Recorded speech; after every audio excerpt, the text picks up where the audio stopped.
Bueno, buenos días a todos. Ante todo, muchas gracias por invitarme a todas las entidades participativas.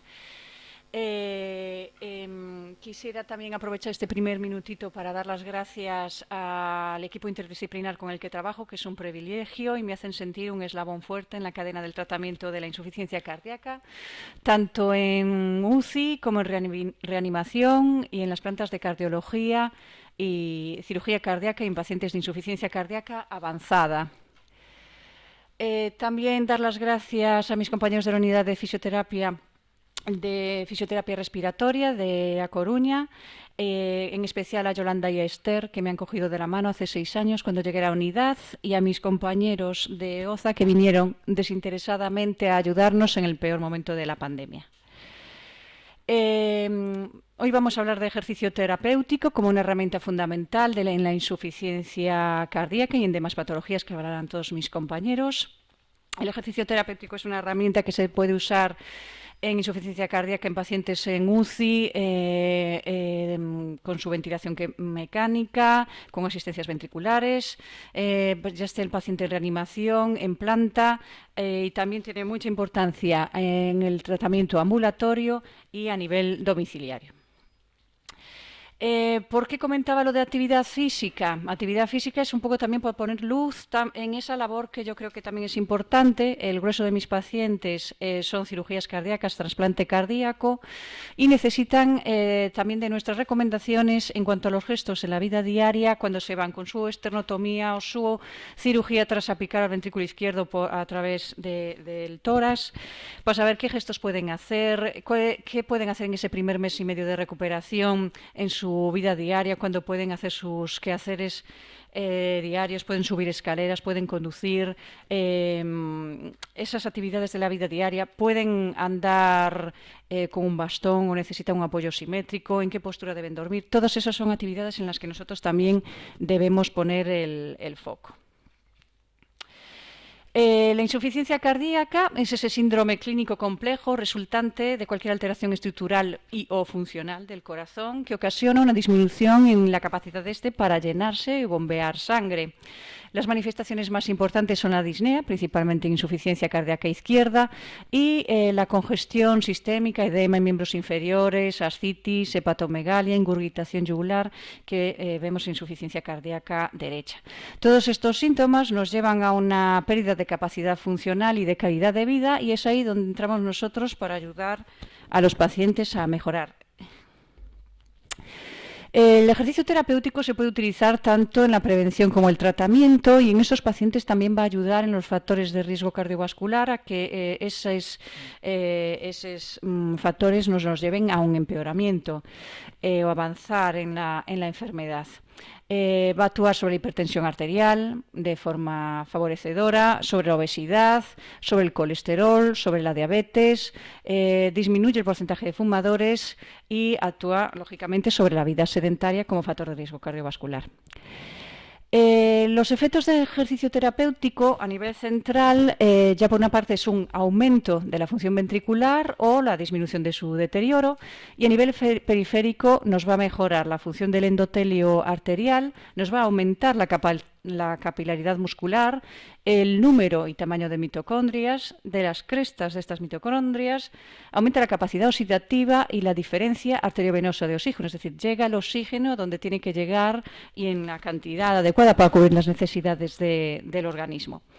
Se eleva el umbral de angina por descenso de la frecuencia cardíaca y de presión arterial sistólica en reposo y niveles de esfuerzo submáximo, y a nivel respiratorio va a descender la disnea, va a aumentar la capacidad vital y mejorar la cinética del diafragma. Por si aún no se he convencido, también a nivel psicológico nos va a ayudar descendiendo el estrés, depresión y ansiedad. Y además el ejercicio engancha. ¿Vale? Tenemos artículos de interés. Por ejemplo, el de Márquez de beneficios del ejercicio en insuficiencia cardíaca, o el de Kems sobre el entrenamiento en ejercicio en la diabetes mellitus tipo 2 y en la enfermedad cardiovascular, que nos habla de todos los factores deleterios que produce la insuficiencia cardíaca y cómo el ejercicio nos va a producir un mejor control metabólico en pacientes con diabetes mellitus, un mejor control de la hipertensión arterial, mejor control de la dislipemia pérdida de peso y mejor composición corporal, y una mejora en la capacidad funcional y cardiorrespiratoria. A nivel indirecto, el ejercicio terapéutico nos va a ayudar a aumentar el colesterol HDL, a disminuir el LDL, triglicéridos y homocisteína, un mejor control de la hipertensión arterial leve y moderada, vamos a disminuir el número de fumadores, vamos a controlar mejor la diabetes y disminuir la obesidad.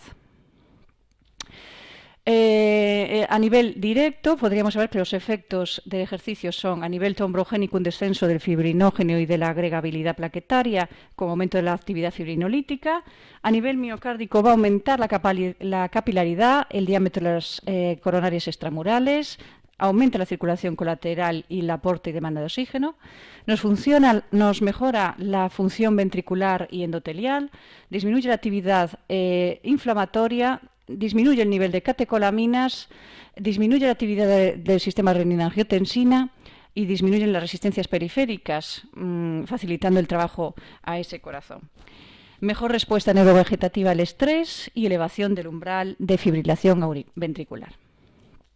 Ya las guías de la Sociedad Europea de Cardiología en el diagnóstico y tratamiento de la insuficiencia cardíaca aguda y crónica en el 2016 ya nos recomendaban con una evidencia clase 1 nivel A, que ya quisieran muchos estudios tener esta evidencia, recomendaban el ejercicio para el tratamiento de la insuficiencia cardíaca, para aumentar la capacidad funcional y disminuir el riesgo de hospitalizaciones.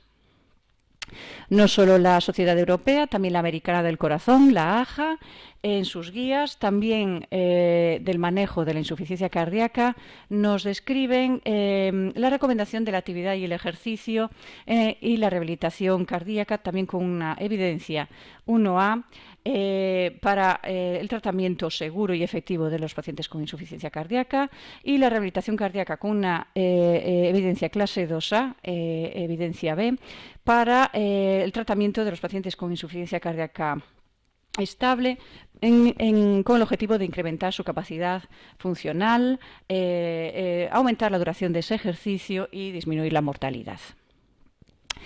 ¿Cómo sería la prescripción del ejercicio en insuficiencia cardíaca? En líneas generales haríamos ejercicio aeróbico, también ejercicios de fuerza y ejercicios neuromotores. El ejercicio aeróbico se puede medir en intensidad absoluta utilizando los miliequivalentes metabólicos, pero nos resulta de más utilidad la intensidad relativa. No es lo mismo hacer una actividad de 5 metros con 20 años que con 70, por ejemplo.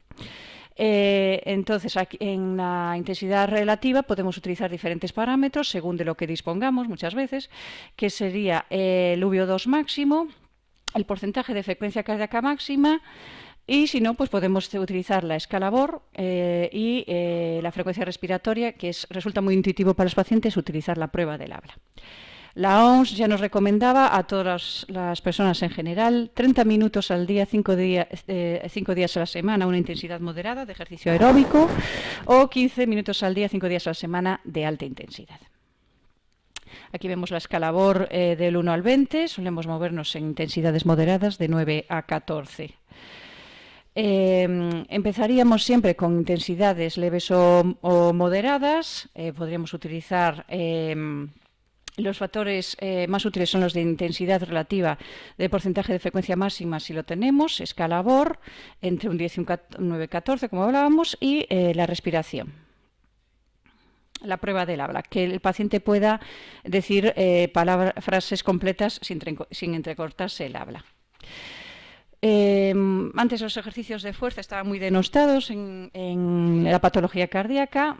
Finalmente se está viendo que muy al contrario, mejoran a los pacientes, estimulan la formación ósea, reducen la pérdida ósea, preservan y mejoran la masa muscular, la fuerza, la potencia y la habilidad funcional.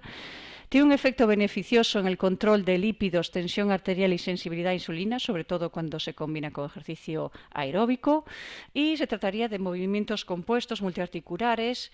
Un ejemplo sería realizar 2 o 3 series de 8 a 12 repeticiones entre el 60 y el 80% del 1RM, 2 días a la semana. En ancianos o personas poco entrenadas se suele recomendar una serie de 10-15 repeticiones entre el 60 y el 70 del 1RM.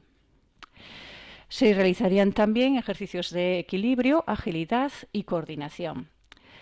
En cuanto a las fases y progresión del ejercicio, sería siempre, por supuesto, individualizado, con una progresión gradual, introduciendo una fase de calentamiento, una fase de acondicionamiento donde introducimos esos ejercicios aeróbicos de fuerza, resistencia y neuromotores, y una fase de enfriamiento en la que podríamos realizar ejercicios de estiramiento o flexibilidad.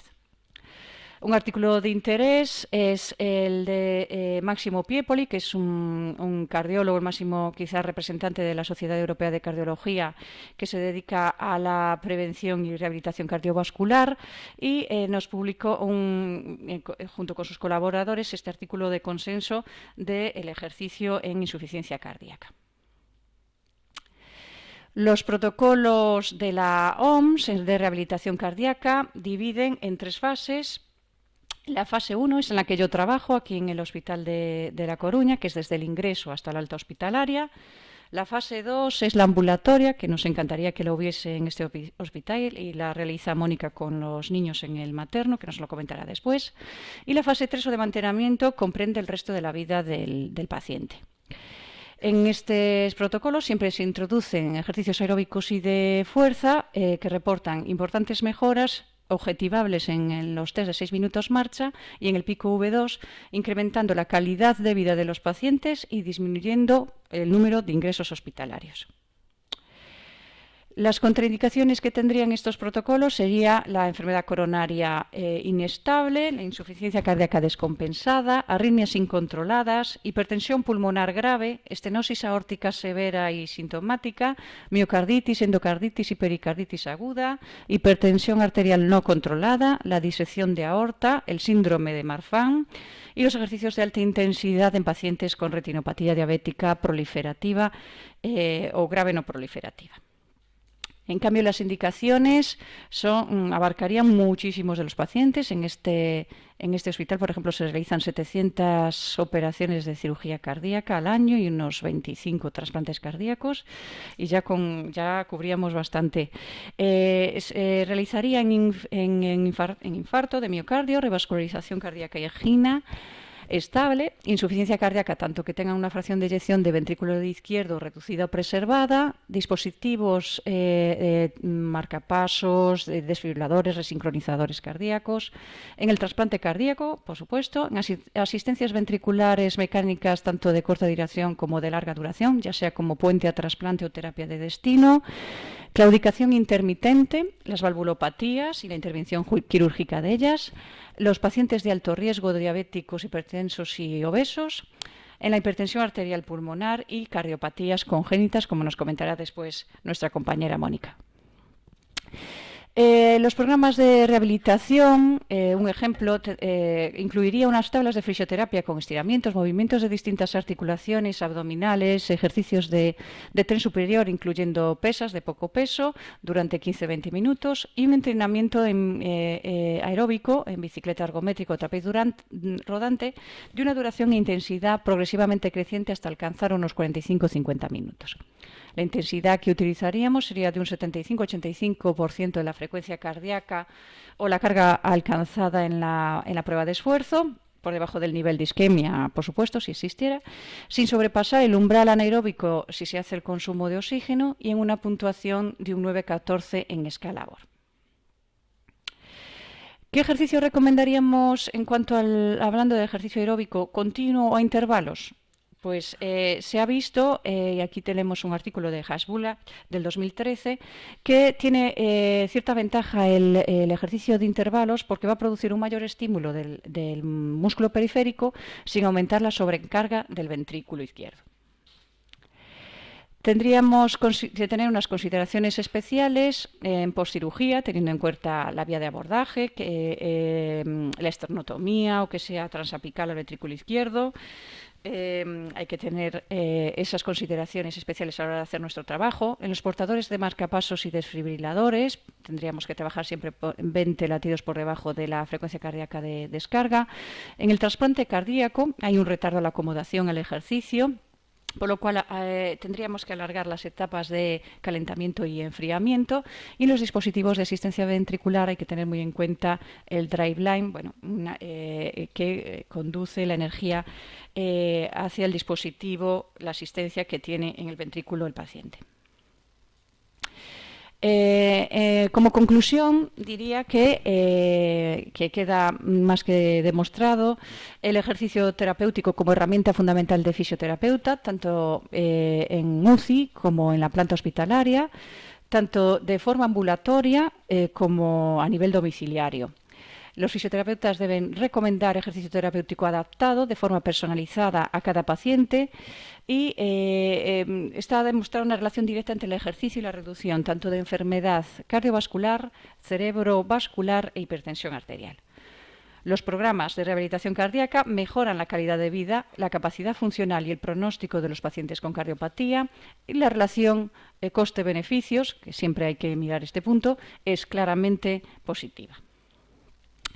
Gracias a todos por vuestra atención y concluyo con esta frase de Albert Einstein, que hay una fuerza motriz más poderosa que el vapor, la electricidad y la energía atómica, que es la fuerza de la voluntad, que es lo que saca adelante a los pacientes. Gracias.